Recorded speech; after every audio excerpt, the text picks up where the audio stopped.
Terima kasih Anda masih bersama kami di Kompas Petang, saya Cynthia Rompas. Saudara, di Kongres Partai Nasdem, Presiden Joko Widodo menyinggung soal hubungannya dengan Ketua Umum Surya Paloh.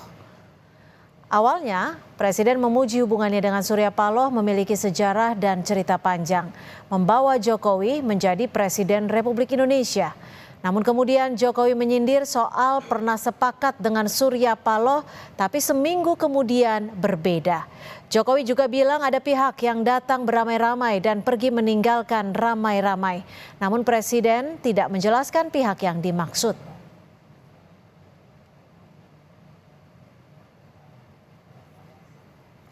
Dalam beberapa hari terakhir, Presiden Jokowi hadir di acara penting partai pendukung Koalisi Indonesia Maju.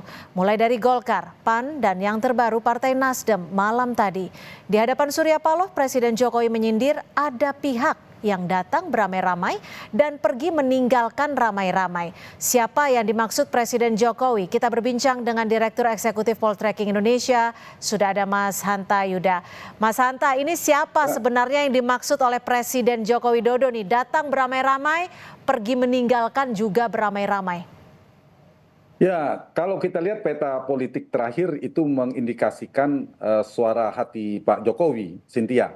Karena Pak Jokowi hadir di Partai Nasdem, ya salah satunya ditujukan kepada Partai Nasdem. Nah, kalimat Pak Jokowi kan selain soal ditinggalkan beramai-ramai, yang kedua sudah salaman seminggu kemudian berubah lagi. Nah, kalau kita melihat memang antara Pak Surya atau Nasdem dan Pak Jokowi kan banyak samanya, tapi belakangan berbeda ketika di Pilpres.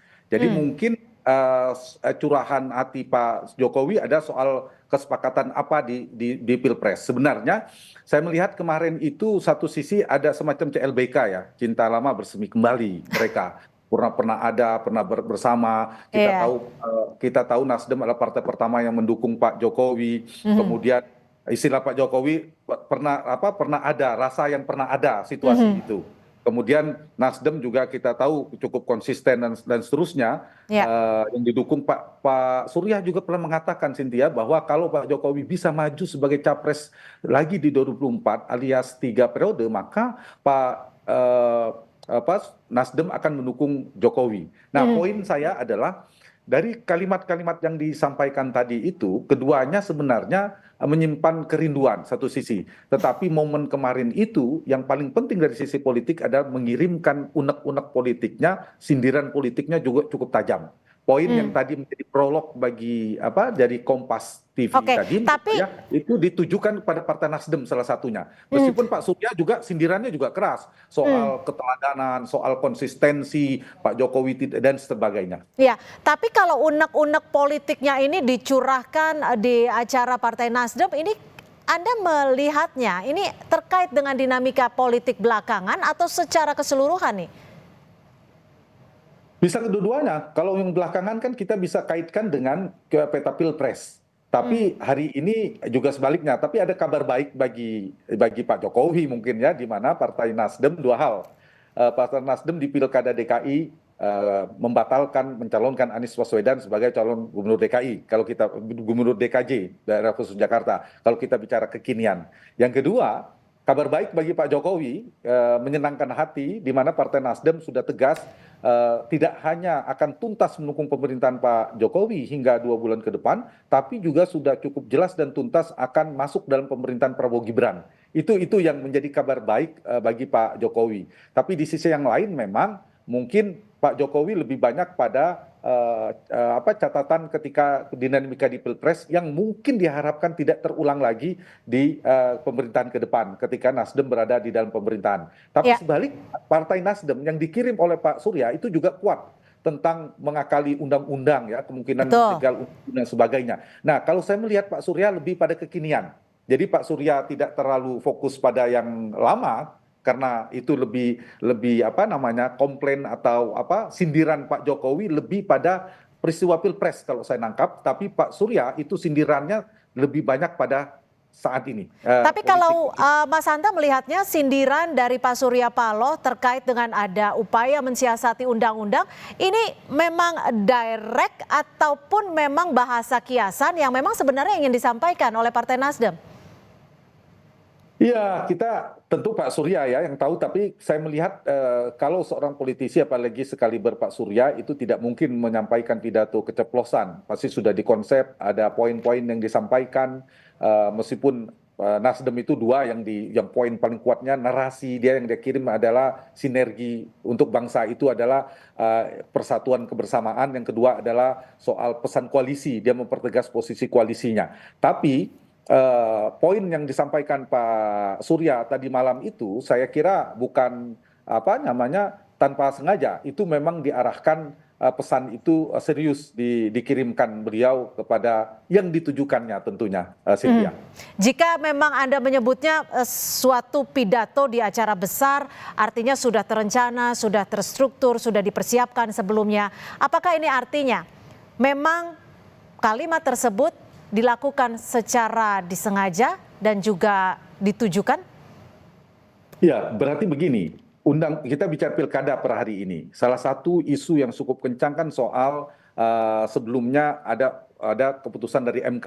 Putusan MK itu kan hampir tidak berlaku atau dianulir dengan revisi undang-undang baru oleh DPR. Kita tahu dengan demonstrasi besar ditolak oleh rakyat sebagian besar, itu tidak jadi. Dan jangan lupa dia berkelindan di dalamnya ada isu cukup kencang soal isu tidak hanya soal Kim Plus yang kemudian kemungkinan berlawanan dengan kota kosong di mana tidak bisa majunya PD Perjuangan dan lain-lain, tapi juga soal syarat usia. Nah, di sana ada nama Mas Kaisang, putranya Pak Jokowi. Nah, itu mungkin berkelindan. Saya mengistilahkan berkelindan. Jadi pesan-pesan itu yang diantisipasi oleh Pak Surya jangan sampai kebablasan dalam berdemokrasi dan sebagainya. Kalau saya Ya. membaca arah itu juga diingatkan oleh Pak Surya ke arah sana. Jadi saling sendiri itu saling mengingatkan lah. Jadi saling sindir bisa dimaknai, saling mengingatkan agar tetap berada di koridor juga bisa dipersepsikan atau dibaca demikian. Kalau saling sindir di acara yang sama, di waktu yang berdekatan seperti itu, menurut perspektif Anda, akankah ada perubahan arah politik dari Partai Nasdem khususnya? Positifnya ada unek-unek dikeluarkan, dicurahkan, bagus juga. Jadi relatif saya mengistilahkan relasi atau hubungan politik Pak Surya dan Pak Jokowi ini dulu sangat mesra, sangat dekat di 2014 pertama, 2019 rumah paling nyaman bagi Pak Jokowi ada Partai Nasdem. Lebih nyaman daripada PD Perjuangan. Pada saat itu sebelum ada PAN, ada Gerindra dan Pak Prabowo bergabung bersama Pak Jokowi itu kan teman dekatnya. Tapi dalam perkembangannya kan dinamikanya berubah. Nah, di titik inilah saya melihat memang kalau kita perhatikan kemungkinan hubungan antara dua orang ini per hari ini husnul khotimah. Saya mengistilahkan husnul khotimah karena berakhir dengan baik. Tapi apakah ada tendensi bahwa pertanyaan Cynthia tadi Nasdem akan berubah pilihan? Saya belum melihat ke sana. Untuk konteks dua hal ya. Perubahan itu dua kan arahnya di Jakarta dalam konteks 3-4 hari ke depan.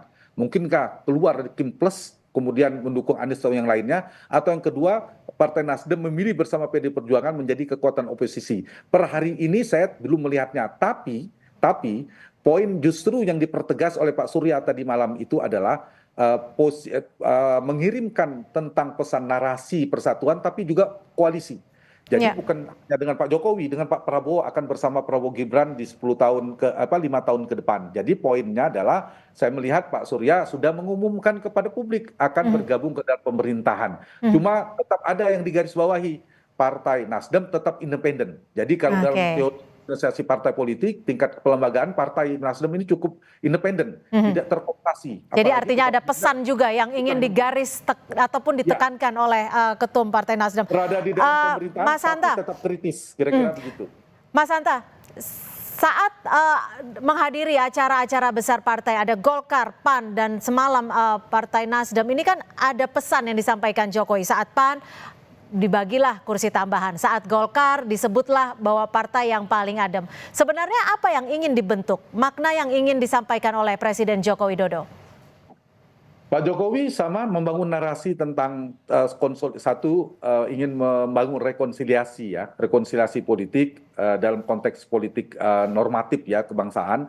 Sisi yang lain sebenarnya juga bisa dibaca sebagai ingin membangun Kim Plus yang terkonsolidasi. Di saat yang sama sebenarnya Pak Jokowi juga sebenarnya kata yang tepat mungkin ingin ikut ikut mewarnai pemerintahan ke depan, mewarnai pemerintahan, kabinet dan sebagainya, sekaligus mengingatkan kepada Pak Prabowo satu sisi bahwa Pak PAN ini bahwa jangan hanya dipertimbangkan soal kursi, tapi juga soal keringat politiknya, kesetiaannya dan seterusnya di satu sisi. Kemudian di Golkar juga begitu dan sebagainya. Jadi poin itu bisa dikirimkan kepada Pak Prabowo sebenarnya bahwa Pak Jokowi juga ingin ikut mewarnai pemerintahan ke depan, ikut andil, ikut disertakan seterusnya, tapi juga bisa pesan kepada partai yang bersangkutan. Kalau kepada PAN tentu memberikan apresiasi, terima kasih kepada Golkar dan lain sebagainya. Kepada Nasdem juga terima kasih kebersamaan, tapi juga mengirim sindiran. Jadi pesannya itu menurut saya multi arah ya, bisa diarahkan kepada Pak Prabowo, tapi bisa juga diarahkan kepada partai yang bersangkutan, tapi juga kepada publik. Kepada publik ada membangun politik kebersamaan, politik kebangsaan, narasi rekonsiliasi. Jadi ke publik itu membangun pesan kebersamaan, citra positif tentunya kepada Pak Prabowo juga kira-kira itu mengingatkan, Ya. kemudian kepada partai juga disampaikan seperti itu. Ketika penjuru kira-kira pesannya. Begitu Cynthia. Baik, terima kasih Mas Hanta Yuda, Direktur Sama-sama, Eksekutif Cynthia. Poltreking Terima sudah kasih. bergabung bersama kami di Kompas Petang. Selamat sore. Selamat sore, kasih.